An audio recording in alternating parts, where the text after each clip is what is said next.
Olá a todos, eu sou Lucas Anzolin e hoje venho compartilhar com vocês mais um trechinho do Evangelho segundo o Espiritismo e também do Livro dos Espíritos. O trecho do Evangelho segundo o Espiritismo é do capítulo 7, item 13, a missão do homem inteligente na Terra. Esse trechinho, do Evangelho segundo o Espiritismo, ele vai nos trazer a reflexão principalmente de como nós devemos utilizar este recurso que nos é concebido, que é a inteligência. Primeiro, ele nos coloca que a inteligência não é nenhum motivo de orgulho ou de vaidade, que aquele que detém alguma propriedade intelectual ou que utiliza-se da inteligência não deve se envaidecer por isso. Pelo contrário, deveria agradecer pela oportunidade de estar dentro de um meio que o facilitou a chegar e a utilizar a inteligência. Ainda assim, o Evangelho compara a inteligência com aquele senhor que tem a enxada, ele dá o exemplo da enxada, que a enxada não seria então para carpir um terreno, ou para cavar a terra, ou para trabalhar na lavoura, mas a enxada também poderia ser usada para ferir algum irmão, para ferir alguma outra pessoa. E aí a inteligência também não seria um instrumento de cada um de nós para fazer o bem aos outros, começando, claro, por nós mesmos? Porém, quanto nós vemos de inteligência sendo utilizada contra as próprias pessoas, contra a coletividade. Então, a instrução que vem no Evangelho segundo o Espiritismo é a forma com qual nós utilizamos desta inteligência. A inteligência ela é um fator interessantíssimo para o processo evolutivo, mas ainda assim ela não sobrepõe a moral. A moral ela vai sendo construída e adquirida através das experiências da vida, assim como, claro, a inteligência, Porém, aqui a gente entende inteligência como sendo aquela inteligência intelectual, dos sábios da época de Jesus, que detinham ali o conhecimento, que sabiam falar de forma correta, que sabiam escrever de forma correta, algo que não era tão comum para a população em geral. Eles detinham os saberes da filosofia religiosa, então estes eram os inteligentes. E não só nesta época, mas como em todas as épocas, inclusive agora, nós temos grandes sábios utilizando-se dessa facilidade, utilizando-se deste recurso para ir ou para desacelerar o processo evolutivo. Se a moral ainda assim ela sobressai, então por que a inteligência ela é tão importante? Como eu disse, a moral ela vai se construindo pela experiência, pela caminhada. A inteligência, a busca do estudo e principalmente quando nós conseguimos já introduzir esses conhecimentos em nós e compartilhar com os outros, nós estamos fazendo o que com o caminho moral? Facilitando este caminho. Vejamos, por exemplo, que nós temos acesso através da doutrina espírita, através do Evangelho segundo o Espiritismo e de tantas outras doutrinas que nos trazem riquíssimas informações. Através destas informações, assim como aquela enxada ou qualquer outra ferramenta ou instrumento que a gente queira usar como uma simbologia, nos é dada de presente. E aí vale aquilo que eu irei fazer com esta ferramenta. Eu posso deixá-la ociosa, que vai enferrujar, que ela vai ficar obsoleta, que ela vai ficar, no caso de um livro, pegando pó lá na prateleira, ou eu posso colocá-la a serviço da própria moral, a serviço da evolução, não só mais nossa, mas de toda a coletividade, pois esse é o objetivo maior dos homens inteligentes na Terra. Conseguir adquirir essa inteligência, vivenciá-la e, na medida seguinte, passá-la para outras pessoas também auxiliando. E com certeza, todos nós temos esta inteligência, todos nós temos estas ferramentas já disponíveis. porém alguns estão deixando essa ferramenta ficar enferrujada e outros acabam utilizando-a de forma não tão produtiva ou dentro dos princípios cristãos, dos princípios morais. Mas também, é claro, existe uma grande maioria que já consegue adquirir o conhecimento, aplicar na sua própria vida e compartilhar com os outros, porque na verdade nós só conseguimos realmente compartilhar com os outros algo que nos é verdadeiro quando nós já vivenciamos nas nossas próprias vidas, senão a gente apenas repassa uma informação. E informação é diferente aqui dessa inteligência. Tanto que nesse capítulo todo, né, o Evangelho ele foca muito na questão da humildade. E ele vai falando, né, sobre os sábios da época e porque as revelações não vieram para estes sábios, elas vieram sim para os humildes, para aqueles que não detinham esse conhecimento que era atribuído de inteligência na época. Jesus revela então a boa nova, Jesus revela então a verdade da qual ele vivenciava, que hoje nós temos acesso, para todas aquelas pessoas que o seguiam, mas principalmente para aqueles que já estavam abertos e disponíveis a receber o seu conhecimento de forma humilde. Tanto que no finzinho desse trecho do capítulo 13, né, ele fala da gente se curvar a Deus, né? E esse se curvar a Deus, não vejo como uma atitude submissa ou que a gente se anula.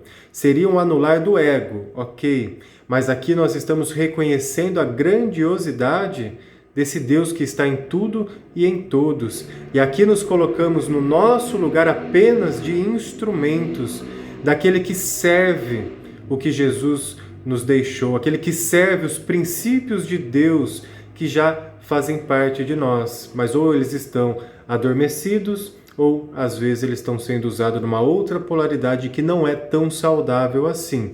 Porém, quando a gente conseguir encontrar esse caminho do meio, que é a prática, que a vida nos proporciona, nós vamos ficando melhores, nós vamos ficando mais próximo daquilo que a gente almeja, que é a evolução. Evolução moral, evolução intelectual, sim, e também a evolução espiritual, que todas elas se encaixam. Eu falo da evolução moral, né, como sendo muito importante, porque hoje nós, de novo, né, nós temos o conceito de inteligência, aquela inteligência somente do intelecto, somente a consciência, a inteligência racional. Mas se nós determinássemos que a evolução só partiria por este caminho, nós estaríamos excluindo aqueles que não têm acesso muitas vezes à informação, que não têm uma formação escolar, e isso não o faz de forma nenhuma menor. Essas pessoas têm em si também a mesma capacidade que qualquer outra de utilizar-se dos seus recursos e dos seus princípios morais. Como eu disse, conhecimento intelectual nos leva, teoricamente, a seguir um caminho de forma mais fácil.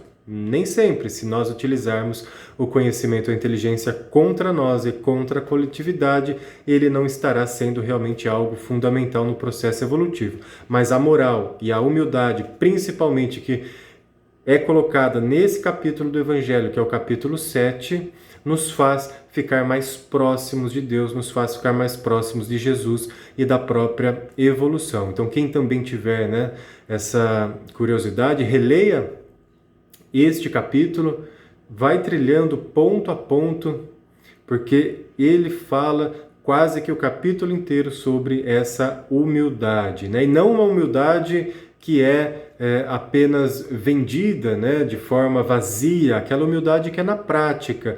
Tanto que o verdadeiro humilde, ele nem se reconhece como tal, porque ele já é. E isso também é um dos pilares fundamentais da caridade, né? Então a humildade, a fé e o amor são os pilares da caridade que, segundo o Espiritismo, fora da caridade não há salvação. Então a gente precisa fortalecer esses pilares, a fé, o amor e a humildade. Agora, na pergunta do Livro dos Espíritos, é a pergunta 798. O Espiritismo tornar-se-á uma crença popular ou ficará circunscrito a algumas pessoas? A resposta aqui dos bons espíritos, né, dos instrutores, diz de forma clara: certamente ele se tornará uma crença popular, marcará uma nova era da história da humanidade, porque está na natureza e é chegado o tempo em que deve tomar o lugar entre os conhecimentos humanos. Entretanto, terá grandes lutas a sustentar, mais ainda contra o interesse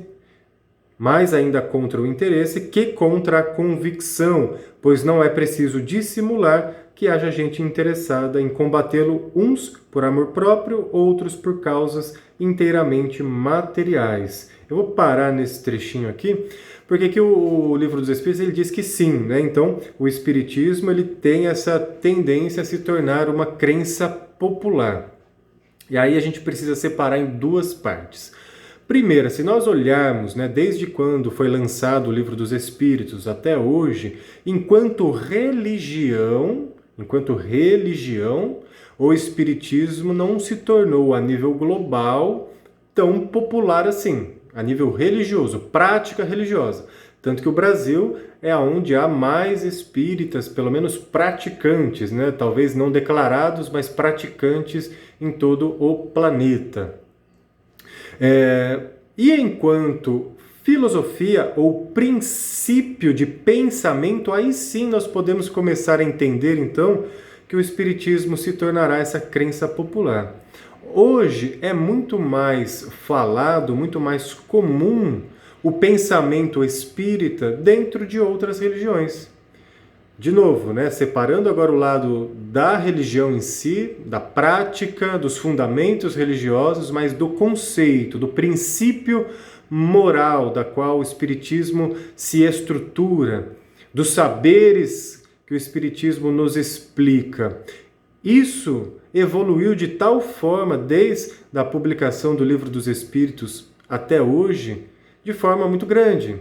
Então, nós ainda entendemos, ou melhor, né, eu ainda entendo, mas alguns pensadores também entendem que o Espiritismo tem muito a crescer, sim, não enquanto doutrina religiosa, mas enquanto levando, né, o pensamento para outras pessoas, tanto que lá atrás, na época de Kardec, ele próprio falava que o Espiritismo deveria ser utilizado por outras doutrinas religiosas. Todo aquele que quisesse se aprofundar ou conhecer sobre mediunidade, sobre as perguntas de como é o mundo do outro lado da vida e também se fortalecer nos princípios cristãos do Evangelho de Jesus Cristo, né, a Boa Nova sendo revivenciada por todos nós, o Espiritismo estaria disponível e à disposição de todos.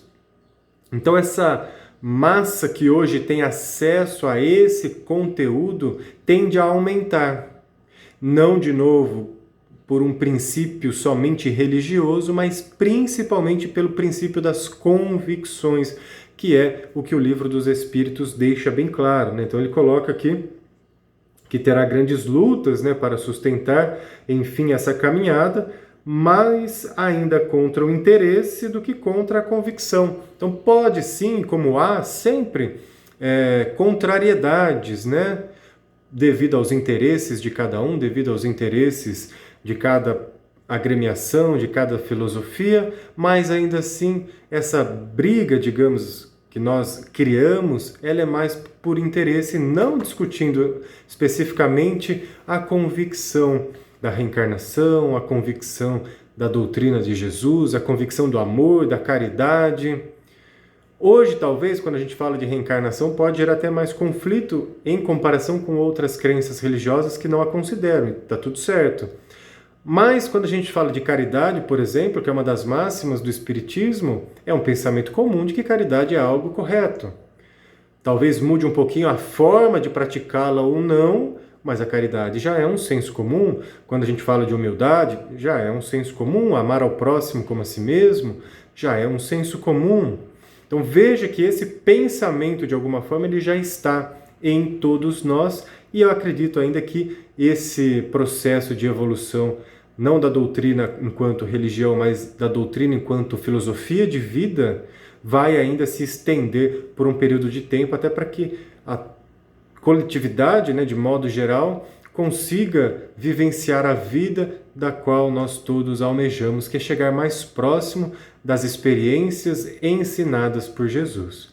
Então, eu gostaria de agradecer a todos por estarem aqui acompanhando mais um momento que nós temos essa oportunidade, né? Agradecer ao Centro Espírita Deolindo por me convidar mais uma vez em compartilhar, porque cada vez que eu compartilho com vocês, eu também aprendo um pouquinho mais. Então, obrigado a todos, fiquem todos na luz de Jesus e uma ótima semana.